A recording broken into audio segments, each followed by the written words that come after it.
Hello chess lovers, Soren here, and I have an interesting game for you played by the reigning world chess champion Magnus Carlsen. His opponent is Nico Georgiadis, and this game was played at 2018 Biel Grandmaster Tournament in round 10. Now let's see what happened on the board.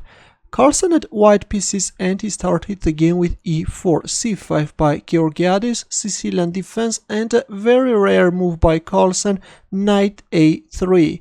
Probably by using such an offbeat move, the world chess champion wanted to surprise his opponent and avoid theory, thus fighting in an unknown territory. g6 by Georgiadis, black is going to bring his bishop on the long diagonal, c3, now white wants to establish a strong center, and d5, black is acting against that idea. E takes d5, queen takes d5, and bishop c4, white is developing his bishop with a tempo, using the fact that the knight is on a3 square.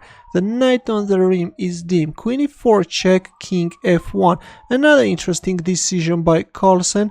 Bishop e2 or queen e2 look more natural, but in the game we see king f1, bishop e6 and queen a4 check. Well, instead of playing queen a4 check, according to the engine, d3 could give white better chances, after which the following continuation can arise, and then g3, white will castle by hand. But after bishop e6, Carlsen went for queen a4 check, knight d7, now comes d4, knight f6, bishop g5, bishop takes c4 check, queen takes c4, queen d5.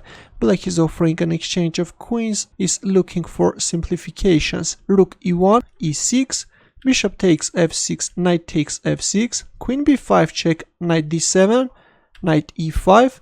White has actually a decent position, no problem at all. a6, queen c4. Of course, instead of playing queen c4, Carlsen could also go for queen takes d7, but he played queen c4.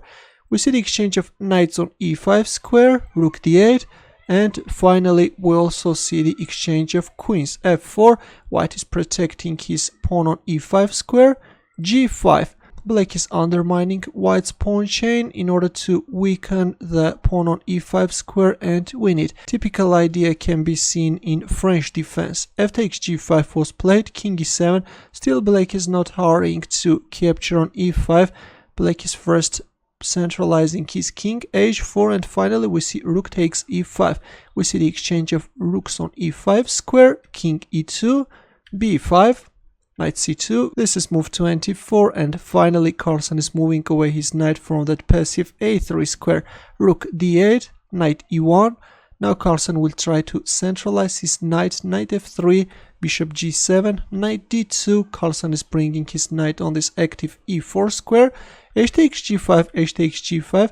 Actually there is no problem for white. Maybe black's position is slightly better because of the fact that white has doubled pawns on g5, but all in all the position is equal. Rook d5. Now black will try to put pressure on white's weakened g5 pawn. Rook e1, bishop e5, g3, king f8. The king is coming on g6 square to put pressure on g5. King f3, king g7, king g4, king g6. White king came to support the pawn on g5.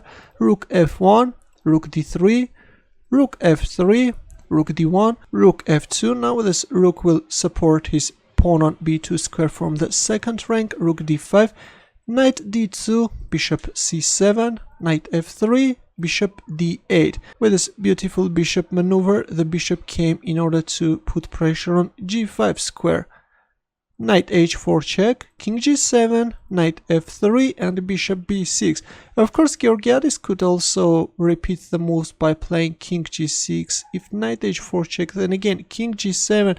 But after knight f3, black responded with bishop b6. Rook e2, bishop c7, rook e4, bishop d6, rook d4, and we also see the exchange of the second pair of rooks. b4. Black is trying to create some counterplay on the queen side, and in this position Georgiadis made a terrible mistake and played b3, which actually allows white to win the game.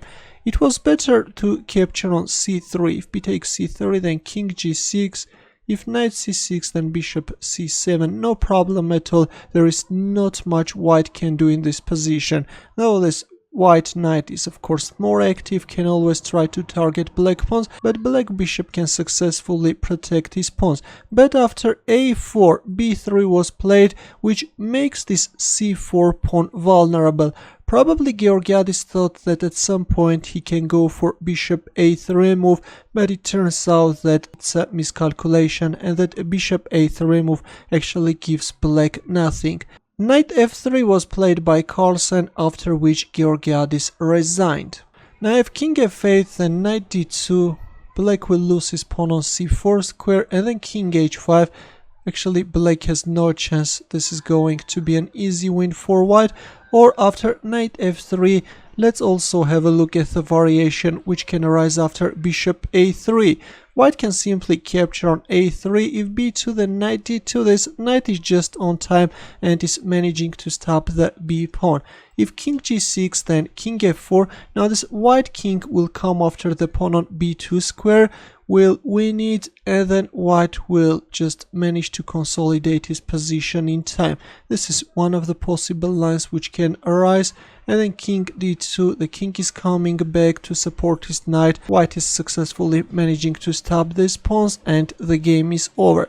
But the game didn't last up to this move. After knight f3, Georgiadis didn't even try his luck and he resigned.